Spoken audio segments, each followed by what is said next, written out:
Эрте күндү кеч кылбай, эмитен алып алгыла. Ички иштер министрлиги таксичилерге кайрылды. Ички иштер министрлиги такси кызматында иштегендерди лицензия алууну созбой өз убагында бүтүрүүгө чакырды. Мекеменин маалыматына караганда, такси ишмердүүлүгүн лицензиялоо тармагын бир тартипке салуу, жолдогу кырсыктардын санын азайтуу жана техникалык кароодон өтпөгөн автоунаалардын жүргүнчү ташуусуна жол бербөө максатында жүргүзүлүүдө. Буга чейин такси ишмердүүлүгүн лицензиялоо мөөнөтү 2026 жылдын 1-июнуна чейин узартылганы маалымдалган. Бирок мындай кадамдан кийин лицензия алуу үчүн кайрылган жарандардын саны кескин азайып кеткен. Мындан улам ички иштер министрлиги убакыт жакын калганда карбаластап калбай, азыртан алып коюуну суранды. Белгилей кетсек, бул талап эртең 1-февралдан тарта иштеп баштамак. Бирок көп кайрылуулардан кийин жайга чейин жылдырылган. Оңрулдуу такси айдоочулары 2030 жылга чейин жүргүнчү ташууга уруксат сурашты. Такси айдоочулары президенттен оңрулдуу унаа менен 2030 жылга чейин жүргүнчү ташууга уруксат берүүнү суранышты. Бул тууралуу Кабылан такси айдоочулар кесиптик бирлигинин төрагасы Улан Чолпонбаев Эл радиосуна берген маегинде билдирди.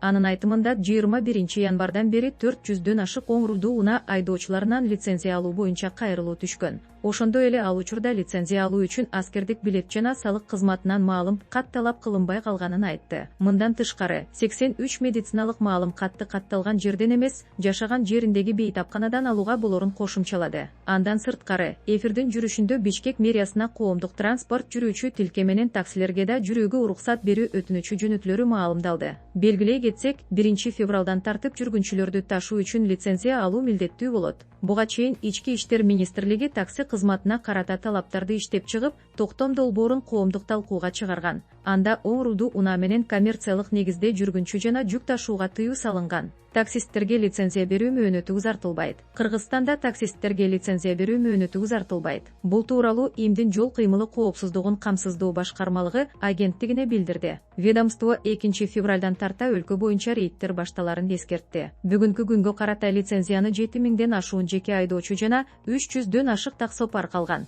Буга чейин Жогорку кеңештин депутаты Дастан Бекешев лицензия ала элек айдоочулар көп болгондуктан таксинин баасы 200-300 сомдон 800 сомго чейин кымбатташы мүмкүн экенин билдирген. Россияга көмөктөштү деген шылтоо. Европалык биримдик Кыргызстанга санкция салууга камынууда. Евробиримдик Кыргызстанга санкция салууга камынууда. Бул тууралуу агенттиги жазды. Евробиримдик Кыргызстанды санкцияларды кыйга өтүүгө Россияга жардам берип жатат деп эсептейт. Мындан улам Москвага карата даярдалып жаткан санкциялардын жаңы топтомуна Кыргызстанда кошулушу мүмкүн экени белгиленген. Санкцияларды айланып өтүүгө каршы күрөшүү механизми биринчи жолу колдонулушу мүмкүн. Анын алкагында Кыргызстанга станокторду жана айрым радиоэлектрондук жабдууларды экспорттоого тыюу салынат, деп басылма жазган. Буга чейин Садыр Жапаров буунун трибунасынан Евробиримдиктин өлкөлөрү менен Улуу Британиянын кош стандарты тууралуу айткан. Батыш бизге Россия менен алака кылбагыла деген талап коесуңар да, өзүңөр кеңири кызматташып жатасыңар, деген анда президент. Тышкы саясат боюнча ведомство Батыштын Россия менен байланышы бар деп кыргызстандык компанияларга санкция киргизгени туура эместигин расмий билдирген.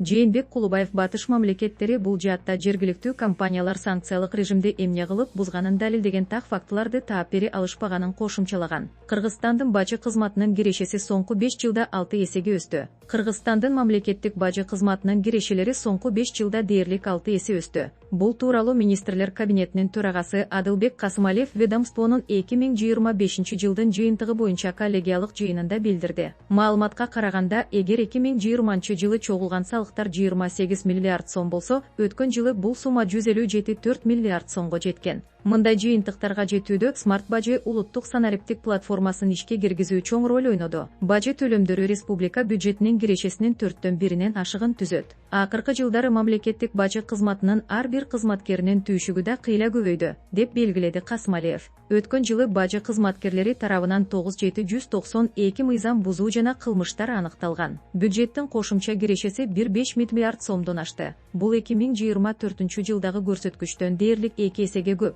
Жыйындын соңунда Адылбек Касымалиев мамлекеттик бажы кызматына бир катар тапшырмаларды берип, 2026 жылы бажы төлөмдөрү боюнча 142,6 миллиард сом өлчөмүндөгү болжолдуу көрсөткүчтөрдүн толук аткарылышын камсыз кылууну тапшырды. Бишкекте жол кире төлөбөгөн 300дөн ашуун киши айыпка жыгылды. 2025 жылы Бишкек шаарындагы муниципалдык коомдук транспортту автобустарда жол кире төлөбөй жүргөн 369 киши кармалып, айып пул салынган. Бишкек мэриясынын маалыматына караганда, айып пулдун жалпы суммасы 369 000 сомду түздү. Автобустарда жол кире төлөбөй жүргөн адамдарды текшерүүчү рейдтер 2024 жылдан бери жүргүзүлүп келет. Текшерүүнү Бишкек шаар транспорт ишканасы Тулпар мекемеси менен чогуу жүргүзөт. Жол кире төлөбөй жүргөн адамга 1000 сомдун айып пул салынат. Муниципалдык автобустарда жол кире 17 сом, накталай 20 сомдон төлөнөт. Бишкектеги автобустарда мектеп окуучулары атайын окуучулук Тулпар картасы аркылуу 8 сомдон төлөп жүрө алышат. Ал эми мүмкүнчүлүгү чектелүү адамдар жана пенсионерлер үчүн жол кире акысыз.